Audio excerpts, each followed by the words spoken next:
안녕하세요. 오늘은 농경닝겐 제8화 그 첫 번째 이야기 일본 상담소입니다. 네, 시작하겠습니다. 네, 박수! 예! 네, 안녕하세요. 제이콘입니다. 네, 안녕하세요. 건축을 좋아하는 건정입니다. 중년어덕 외노입니다. 다 두 분 어떻게 지내셨어요? 잘 지냈어요. 어떡해, 우리 막내 너무 귀여워. 해버릇 해야 돼. 강하게 키워야겠어. 어우, 장난 아닌데? 센터의 무게랑 그런 거란다. 센터에 그 거의 왕자에 앉을 자 그 무게를 견뎌야 약간 그런 건데 갑자기 얼었어. 이거 센터 장난 아닌데요? 프레셔가 있다. 네, 프레셔가 있어요. 일단 저희가 오늘은 제이쿤의 본거지 카나가와에서 녹음을 지금 하고 있습니다. 네. 먼 길 왔다. 여러분, 오빠마 어서오세요. 오빠마에 오빠. 혼자 없어에. 근데 진짜로 여행 오는 기분이었어요. 뭐 좀 도쿄에서 카나가와 이쪽으로 오는데 일단 풍경도 많이 변했고 일단 오는데 도쿄 시나가와역에서 여기까지 1시간 정도 걸렸죠. 그쵸. 근데 기분이 되게 묘했어요. 오. 그리고 이제 제이쿤이 그 역 앞까지 스쿠터를 타고 이렇게 마중을 나왔었는데 뭔가 귀엽더라고요. 생각보다 귀여운 저희의 스쿠터였습니다. 네, 그래서 저희가 오늘은 여기서 녹음을 시작하고 오늘 좀 뜨거운 밤을 여기서 보내려고 합니다. 떡볶이와 같이. 네, 그렇죠.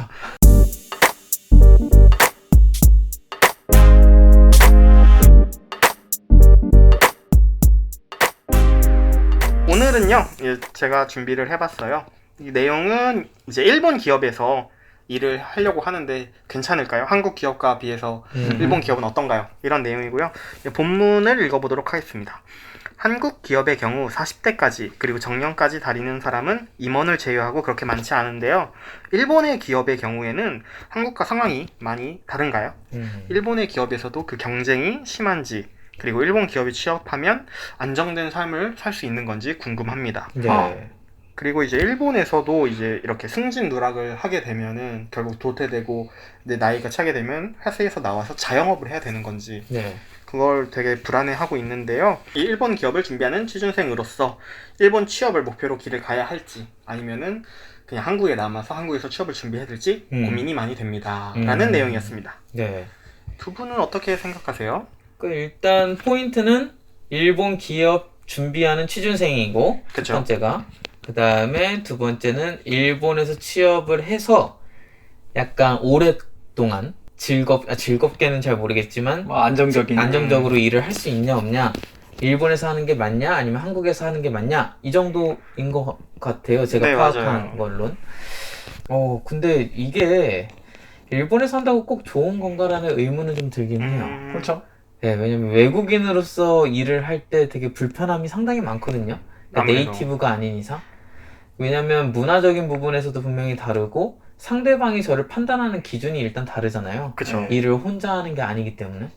그렇기 때문에 분명히 리스크는 있다라는 이야기를 꼭 해주고 싶었어요. 이 이야기를 처음 접했을 때. 안정적이다.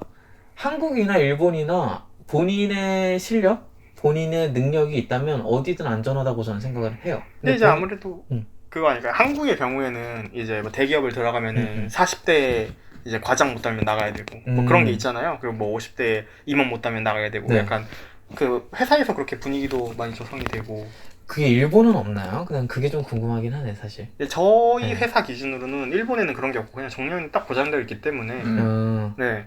그리고 그냥 나이 꽉 찰 때까지 60까지 네. 정년 퇴직할 때까지 쭉 무사히 일을 할 수가 있고 60대 이후부터는 제2 취업이라고 해가지고 저희 자회사에 들어가요. 그래서 거기서 계속 5년, 10년 이렇게 일을 할 수가 있거든요.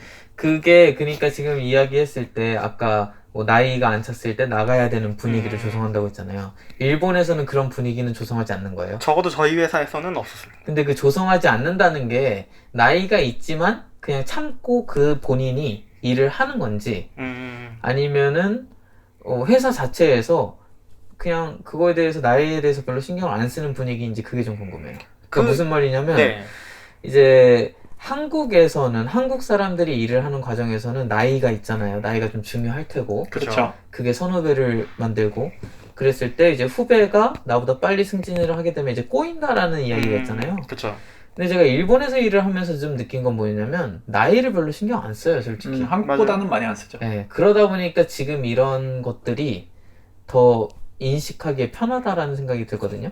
그러니까 저 같은 경우도 지금 제 동기가 저보다 어린데 같은 경우에 일 잘 하거든요. 왜냐면 제가 이제 한국에서 군대도 갔다 오고 뭐 여러 가지 이제 학교도 오랫동안 있었으니까 그 친구보다는 당연히 나이가 많은데 네네. 이런 게 되게 일반적인 거죠. 그쵸. 일본에선. 그게 한국에서는 좀 다른 건가 그게 궁금했었어요. 한국에서는 막 약간 저도 이제 아무래도 언론이라든지 그런 거밖에 접촉을 못하니까 유튜버라든지 그런 걸 보면은 이제 대놓고 퇴사를 못 시키니까 약간 깜지를 쓰라고 하다든지 그냥 깜지? 그냥 그 PC 같은 것도 안 주고 보고서를 그대로 종이에다 옮겨 써라. 그러니까 되게 쓸데없는 일을 시키는 거죠. 눈치를 주는 거죠. 나가라고. 하지만 진짜요? 나가라고 말을 해버리면은 그건 이제 기업 책임이 해고가 되니까. 맞아요. 노동법에 걸리니까. 걸리든가 아니면은 이제 해고 수당을 주든가 해야 되니까. 그게 싫으니까 눈치껏 나가라라고 눈치를 이빨 주는 거죠. 퇴직금을 이렇게 줄 테니까 여기서 정리하고 나가라. 약간 그런 거죠. 근데 일본은 그런 건 없어요. 대기업에 들어갔을 시엔. 저희 회사는 그런 거 하나도 없고 오히려 더 많이 찾아요, 많이. 그러니까 이렇게 베테랑이고 또 능력 있는 스페셜리스트라고 하면서 많이 필요로 해요. 그래서 돌려가는 거 아니죠? 그거? 그건 아니고 이제 무슨 일 있으면 이제 그러니까 이게 아무래도 최근 일로 얘기를 하면은 원래 과장이었던 사람이 정년 퇴직을 했어요. 그리고 정년 퇴직을 하고 그 SP라고 해가지고 시니어 엔지니어로서 돌아왔거든요. 제2 취업을 해가지고. 근데 이제 그 대신 정년 퇴직한 과장 대신 새로운 과장이 왔는데 이 과장은 조금 신입 과장 첫 부임해.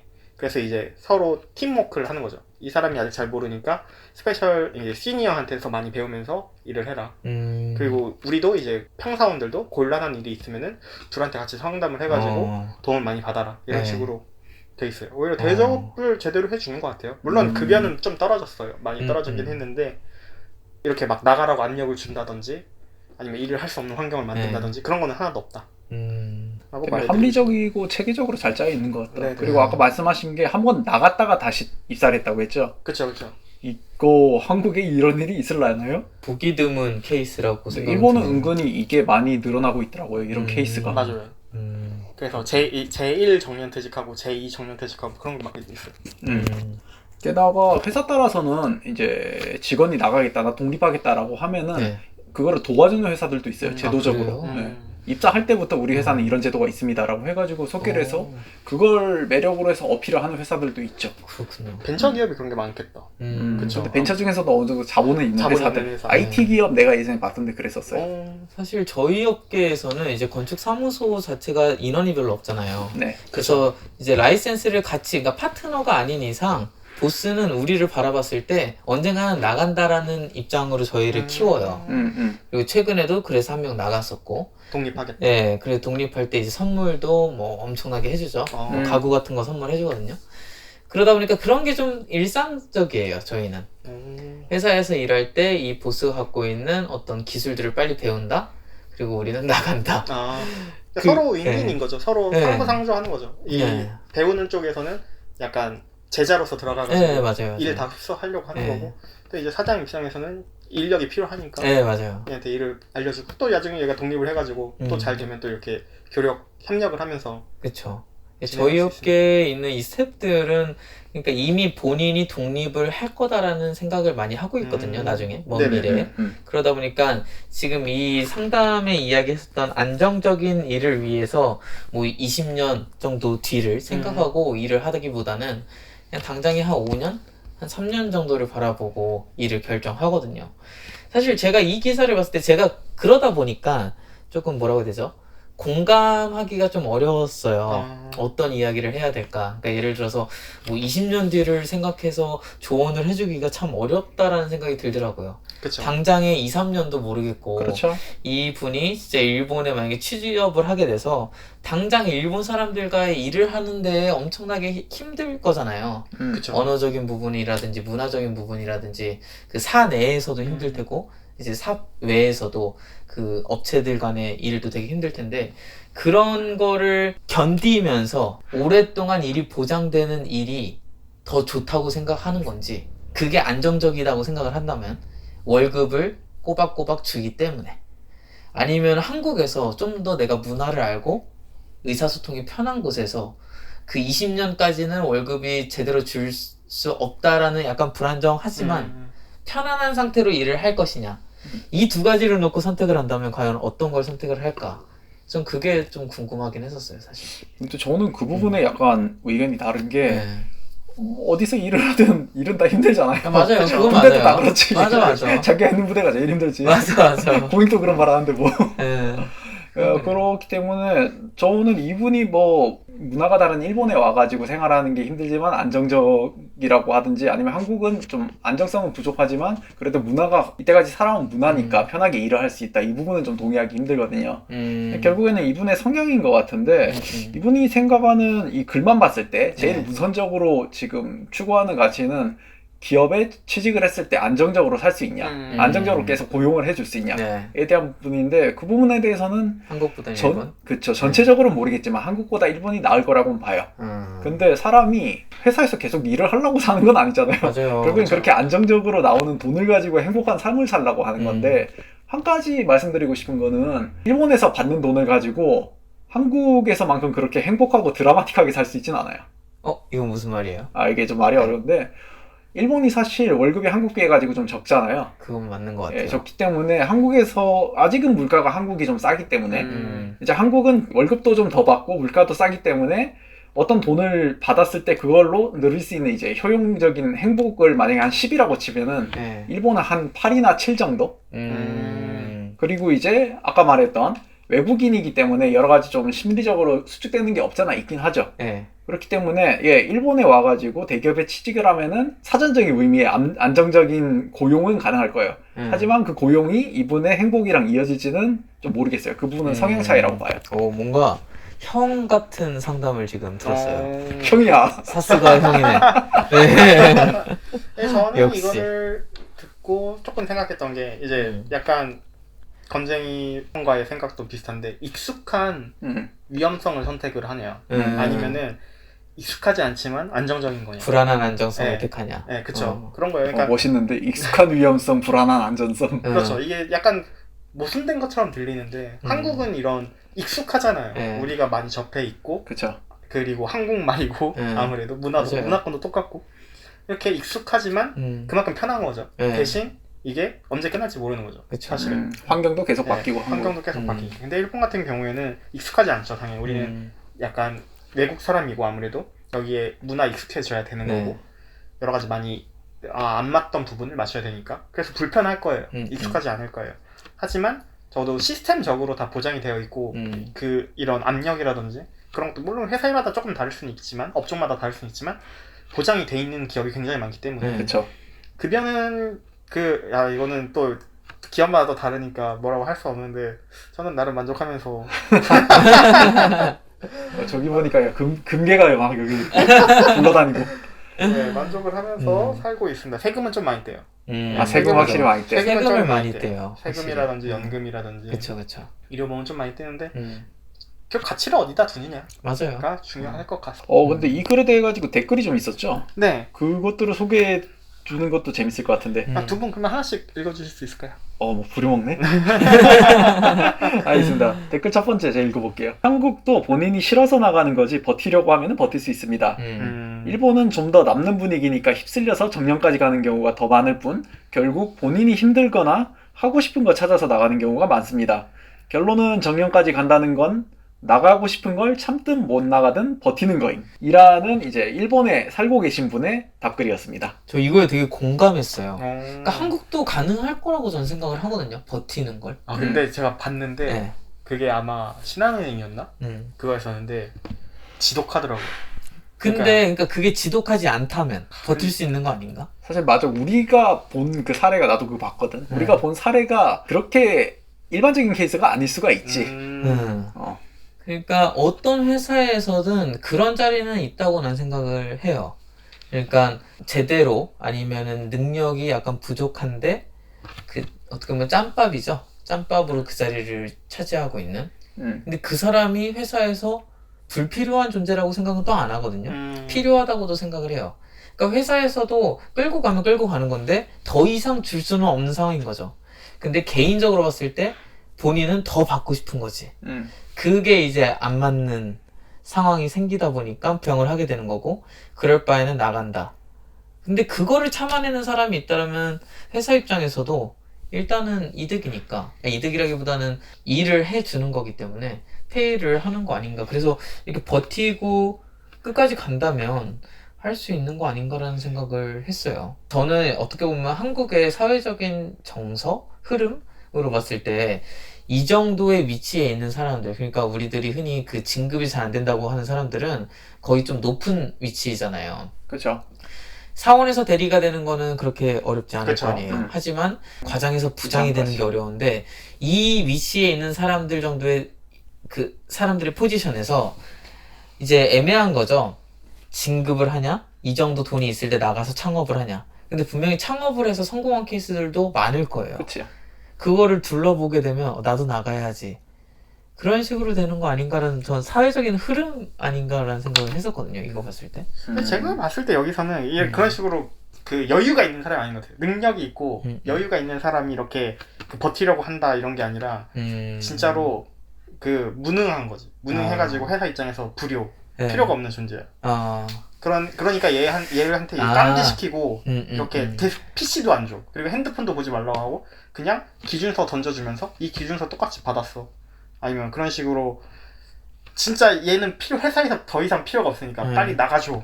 하지만 우리는 법 때문에 너를 해고를 못 시키니까 이제 네가 알아서 나가주길 바래. 약간 그런 거. 근데 이거 좀 다른 이야기이긴 한데 지금 이 이야기에 대해서는 어떻게 생각해요? 그러니까 회사 입장에서는 이 친구가 필요가 없어요. 근데 안정적인 시스템, 그러니까 회사의 시스템 때문에 이 친구를 내보낼 수가 없는 상황이야. 어떻게 해야 되는 건가? 경영자의 입장에서. 네, 저는 내보내는 게 맞는 거 아닌가라는 생각을 해요, 솔직히. 저 또 나쁜 이야기 하나 해도 돼요? 어떤 거요? 그러니까 얘를 그 본보기로서 쓰는 거예요. 이 사람을 이렇게 되게 안 좋은 대우를 하는 거지. 그러면은 다 얘를 보면서 내가 무능해지면 저렇게 돼가겠구나. 그러니까 열심히 해야겠다. 혹은 뭐 탈출하는 사람들도 얘기지만 저런 식으로 대우를 하는구나. 탈출해야겠다는 생각도 있겠지만, 그러니까 약간 극단적일 수도 있는데 그 동기부여를 시키는 거지. 얘한테 그 다른 사람들한테. 그런 본보기로서도 마스크 잘 어울린다. 회사는 학교가 아니잖아요. 그렇죠. 회사는 학교가 아니고 이득을 내기 위해서 만들어진 집단인데 맞아요. 거기서 이득을 만들어낼 수 없는 사람이라면 빼내야죠. 근데 저도 약간 기본 생각은 그건데 이제 그걸 통해서 한 명만 있으면 되거든요. 얘는 한 명 빼곤 다 내보내는데 한 명은 남겨둬가지고 다른 사람들 열심히 일할 수 있도록. 이게 가능할까? 그런 식으로 한 명 내보내 버렸다라고 하면 경영자가 일단 한번 내보내 버렸다. 근데 그거에 대해 가지고 이거 제법 약발이 잘 듣는데? 그럼 나중에 또 일 좀 애매하게 하는 놈이 있으면 얘도 한번 내보내 볼까? 라는 생각이 들지 않을까? 그러니까 저는 사원 입장에서 봤을 때 경영자 입장에서 봤을 때 돈 아까운 이해가 가거든요. 근데 사원 입장에서 봤을 때 이 사람이 최근에 좀 어려워졌어. 그러니까 뭐 여러 가지 이유가 있죠. 진짜 무능해서 그럴 수도 있고 뭐 집안 사정이 좀 어려져서 그럴 수도 있고. 근데 사실 경영자는 그런 거 잘 신경을 안 쓰잖아요. 얘 실적이 어떤가만 보는데 그쵸. 충분히 얘는 아직 올라갈 포텐셜이 있는데 한두 개월 정도 힘들어 하니까 사장이 얘를 갈고 가지고 내보내더라 라는 거를 옆자리에 있는 직원이 봤을 때 과연 이 회사가 나를 지켜줄 거라고 생각을 할 수 있을까? 그거는 조금 극단적인 거고, 약간 제가 얘기하는 건 약간 그러니까 한 5년, 10년 이렇게 장기적으로 봤을 때 물론 그런 식으로 한두 달 만에 실적 못 낸다고 쫓아내면 그거는 사원들의 사이가 많이 저하되니까. 5년, 10년이라면은 그렇죠. 그거는 경영적인 차원에서는 좀 생각을 해봐야 될 것 같긴 해요. 건재기한테 좀 질문이 있는데 직원이 일을 하다 보면은 실적이 쌓이고 노하우가 쌓이잖아요. 그렇죠. 예를 들어가지고 영업사원 같은 경우에는 처음에는 뭐 아무것도 거래처 같은 거 안 갖고 있지만 계속 영업을 하고 일을 하다 보면 실적이 쌓이고 거래처가 쌓여가지고 실제로 회사가 얘를 쫓아내기가 힘든 존재가 돼버려요. 왜냐면 얘를 쫓아내는 순간 이때까지 쌓아왔던 거래처들도 많이 끊겨나갈 가능성이 커지니까. 그리고 또 새로 키워야 되니까. 맞아요. 그만큼 자기가 가지고 있는 그 회사에 대한 어셋이라고 해야 되나? 그거를 키워나가는 상황인데 이런 크리에이티브한 일을 하는 사람들 있죠. 예를 들어가지고 우리 셋 중에 제일 가까운 게 건쟁이일 테니까 같은 경우에는 이제 감성을 가지고 일을 하고 이제 새로운 것들을 만들어내야 되는 작업인데 그게 인간인 이상 계속 샘처럼 솟아나올 수가 없잖아요. 맞아요. 매너리즘에도 빠지고 이제 할 텐데 그게 이제 어느 순간 일정 끊기는 시기가 올 텐데 그렇게 됐을 때 회사 일반적인 건축 회사들은 그런 직원들을 어떻게 처리를 하나요? 어떻게 처리를 하나요? 처리라고 해야 되나? 어떻게 취급 어떻게 대하나요? 근데 생각보다 이런 게 있어요. 저희가 생각하는 것만큼 물량이 나오질 않아요. 그러니까 무슨 말이냐면 저희가 좋은 아이디어 아니면 아까 이야기한 그런 크리에이티브 사실 크리에이티브 하진 않아요. 그냥 시도죠. 예, 세상에 나와 있는 저의 재미있는 소스들을 저희가 한번 시도를 해보는 건데 이 시도할 수 있는 기회가 적다는 거예요. 그러니까 저는 사실 이런 거를 봤을 때 제품 디자이너라든지 아니면 미술 하시는 분들이라든지 어떤 내가 그 셰프도 똑같고요. 그러니까 제가 직접 지금 시간을 투자해가지고 바로 결과물을 뽑을 수 있는 사람들이 되게 부럽더라고요. 아 진짜로? 왜냐면 저는 수많은 생각 오늘만 만약에 주택에 대해서 2층짜리 집을 디자인하는데 오늘만 대충 스케치를 10개를 했어요. 이 10개 중에 실제로 지을 수 있는 거는 몇 개일까? 몇 년 뒤에 하나? 10년 뒤에 2개가 될지도 몰라요. 그러면 저한테 지금 아이디어가 오늘만 10개가 있는 거죠. 네. 그럼 내일 만약에 아이디어를 5개를 만들게요. 그럼 이틀 동안 15개를 만들었어요. 하지만 10년 동안 만들 수 있는 건 2개라면 이런 식으로 아이디어는 계속 쌓이는 거예요. 뭔가 그러니까 시도하고 싶은 거는 계속 많죠. 그러다 보니까 회사 내에서도 이 시도할 거리들은 무궁무진해요. 근데 아까 이제 외노가 이야기했던 것처럼 저희 사무실에서 약간 그 회사로서 사용하기 힘든 직원? 물론 아직 저도 보스는 아니지만 이런 사람인 것 같아요. 본인의 발전을 위해서 개선하지 않는 사람. 이런 사람을 저희는 조금, 저는 개인적으로 조금 선호하지 않는 것 같아요. 그러니까 저희 사무실에서는, 그러니까 아니 건축 업계에서 제가 바라보는 약간 이상적인 직원은 개인이 혼자서 발전을 할 수 있는 사람이거든요. 그러니까 모든 회사가 다 비슷하다고 생각을 해요. 그러니까 똑같은 만약에 저희가 예쁜 디자인을 해가지고 카페를 만들었어요. 이거를 다른 데다 똑같이 써도 돼요. 그러면 아마 일반적인 사람들이 봤을 때는 예쁘다라고 할 거예요. 네. 예쁘게 지어놨으니까. 근데 저희들이 봤을 때는 발전이 없는 거죠. 노력을 안 한 거죠. 생각을 안 한 거예요. 그렇기 때문에 여기서 플러스 뭔가가 될 수 있는 시도. 세상에는 수많은 재료들과 수많은 디자인과 수많은 제품들이 나오거든요. 가구들도 그렇고. 이거에 대한 공부를 안 한 거죠. 똑같은 걸 만들었다는 거. 그럼 궁금한 게 있는데 그러면 그런 식으로 발전이 없는 직원을 어떤 식으로 대우를 해야 되냐? 아, 대우요? 그러니까 내가 말한 거는 영업사원은 어셋이 계속 쌓이는데 네. 나이가 들수록 그런 것처럼 이제 샘이 말라가가지고 더 이상 발전이 안 생기는 사람, 할 수 없는 사람들을 건축업계에서는 어떻게 하는지. 두 가지겠죠. 그런 일을 그냥 줘서 얘는 그렇게 굴러가는 부품으로 사용할지. 루틴 워크만 시킨다. 네, 루틴 워크를 시키는 거예요. 그냥 재료 찾아넣게 하고 업체와 그냥 연락하게 하고 누구든지 할 수 있는. 누구든지 할 수 있는. 그리고 만약에 발전을 하는 친구가 있다면 이 친구는 그만큼 임무를 부여해주죠. 얘의 디자인을 건물에 투여해주죠. 약간 그 두 가지로 나뉘게 되는 것 같아요. 이게 나이랑도 관계가 있나요? 나이랑도 관계 있죠, 당연히. 아무래도 네. 그렇겠지. 근데 예를 들어서 또 그거야. 예전에는 얘가 대단했어. 그래가지고 막 많이 엄청 대단한 걸 만들어주니까 이제 급여도 막 올라가가지고 정말 굉장히 많은 급여를 주는데 어느샌가 샘물이 막혀가가지고 이제 더 이상 기발한 걸 못 내고 그냥 답습. 자기가 지금까지 만들었던 것만 만드는 거야. 근데 이런 사람한테 이제 루틴 업무를 주기에는 급여가 아깝잖아요. 아, 근데 약간 건축업계는 그러니까 모든 업계가 좀 비슷하다고 보이거든요. 근데 건축업계에는 사실 천재가 없어요. 천재가 있기가 상당히 어려운 업계예요. 그러니까 어렸을 때 막 예술이라든지 그런 뮤지션이라든지 이런 사람들을 막 어렸을 때부터 팍 튀어나온 사람들 있잖아요. 네. 이런 거 어떻게 해? 근데 건축업계는 그러기가 상당히 어려워요. 일단 저희한테 젊은 건축가라고 하는 사람들이 40대. 저희는 40대 이상을 거의 젊은 건축가들이라고 부르거든요. 축적이 돼야 돼요. 축적 속에서 그 사람의 고유의 건축술이 나와요.